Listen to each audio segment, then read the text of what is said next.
welcome back. Dear listeners, tonight we continue our journey into one of humanity, as oldest and most mysterious stories, the Epic of Gilgamesh, Part 2. If you thought the battles of the cedar forest and the slaying of Humbaba were extraordinary, what follows will shake the very foundation of human ambition, loss, and the eternal search for meaning. After the fierce struggle with the bull of heaven, tragedy struck. Enkidu, the wild man who had become Gilgamesh's brother-in-arms, fell gravely ill. The gods had chosen him for punishment, and nothing, no offering, no prayer, no sacrifice could save him. For 12 agonizing days, Gilgamesh sat at his side, watching the strength of the one man who equaled him fade into silence. When Enkidu finally died, the mighty king of Uruk was shattered. Gilgamesh, the warrior who feared no beast and no man, was now consumed by a new terror, the inevitability of death.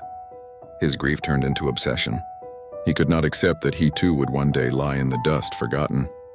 And so he abandoned his throne, his kingdom, and his people to embark on a desperate quest, a search for immortality.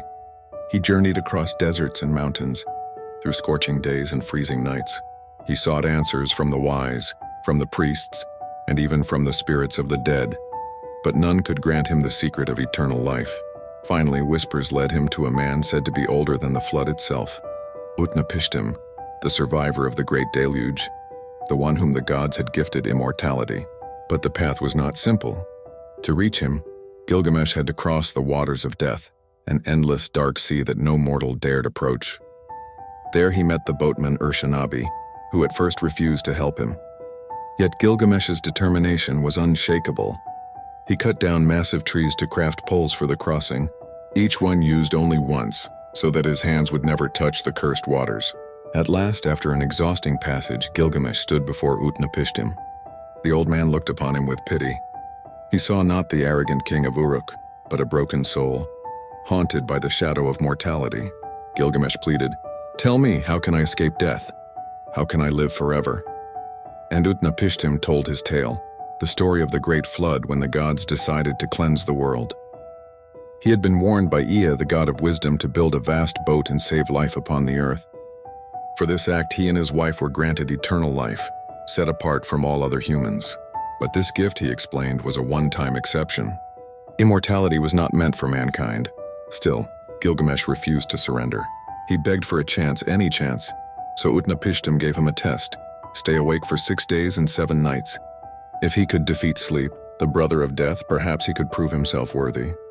But Gilgamesh failed. No matter his strength or will, his eyes closed, and sleep took him like it does all men.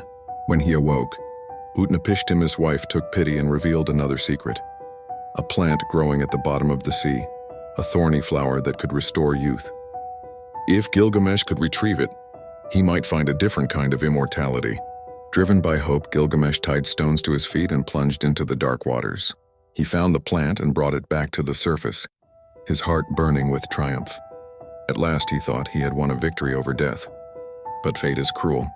On his journey back to Uruk, while resting by a pool, a serpent crept out and stole the plant. As it slithered away, shedding its skin, Gilgamesh realized the bitter truth. Even if youth could be renewed, it was not his to claim. Broken and weary, he returned to his city. Yet in that failure, he found a deeper wisdom. Standing upon the great walls of Uruk, he saw the legacy he had already built: his strength, his courage, his friendship with Enkidu, and the city he ruled. All of these would outlive him. Immortality was not for the body, but for the deeds that echo through history. Thus ends the tale of Gilgamesh, not as a god, but as a man who came to understand the limits of life and the power of legacy.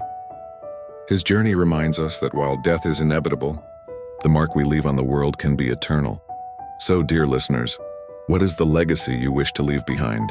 If this story fascinated you, make sure to like this video, subscribe to Dark Tales 60, and share it with someone who loves mysteries of the past. The ancient world still has countless secrets to reveal, and together we'll uncover them one by one.